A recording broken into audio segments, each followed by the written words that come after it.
Kind of brings up the interesting question about Rand Paul now, huh? Proving to all Ron Paulians that I, Scott Horton, was right all along about what a spineless turtleneck sweater wearing whiny douchebag he was, stabbing his own father in the back to endorse Mitt Romney. And don't tell me, oh, my imagination claims that Ron Paul must have organized the whole ploy with Rand.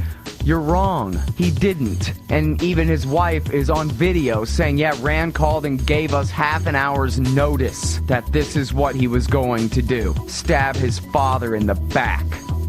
Can't just wait a few more months, huh? You turtleneck sweater wearing whiny little douchebag.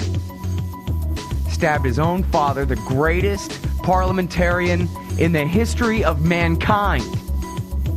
The greatest American hero ever.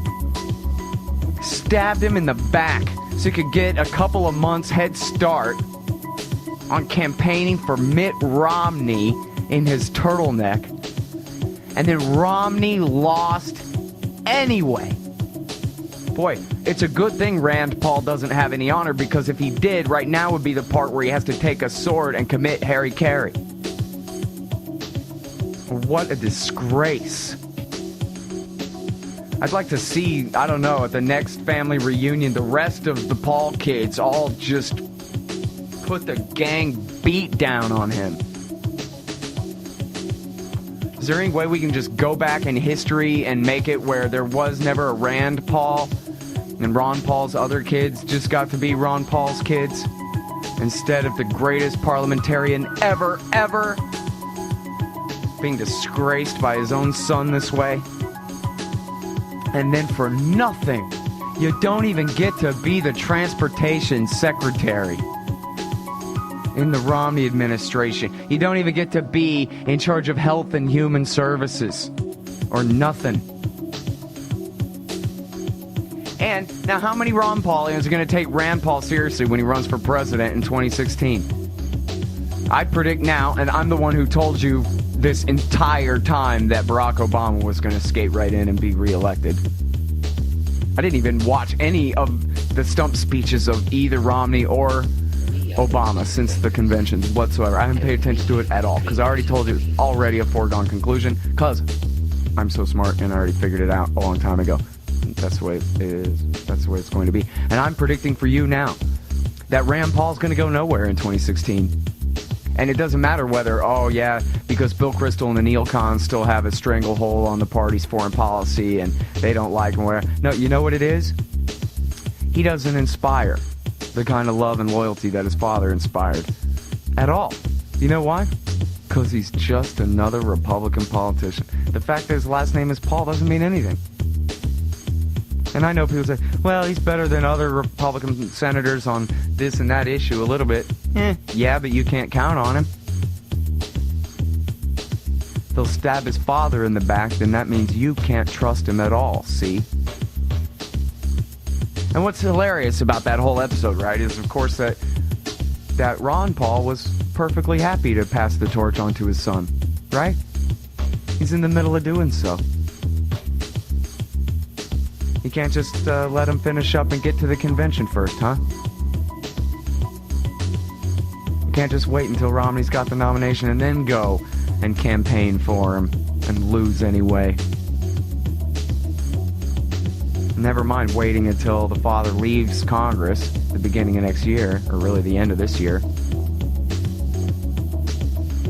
It's amazing. I don't know. It's horrible. But I predict that Rand Paul's going nowhere. I mean, he will be a servant of coal interests in Kentucky or whatever enough that they will keep him as their sock puppet senator, maybe from now on to forever. But the Libertarian movement, which he has so happily disavowed as an attempted albatross that other conservatives are trying to hold, put on around his neck that he does not deserve. Libertarians, they're not going to support him. He's going to continue to disappoint, even if he tries. Even if he tries hard. Gary Johnson was pretty wishy-washy on a lot of issues, but it wasn't really because he wasn't conservative. It was just because he wasn't really educated enough in them. You know what I mean? He unfortunately had not paid good enough attention to the, prison without trial regime of the Bush years, for example.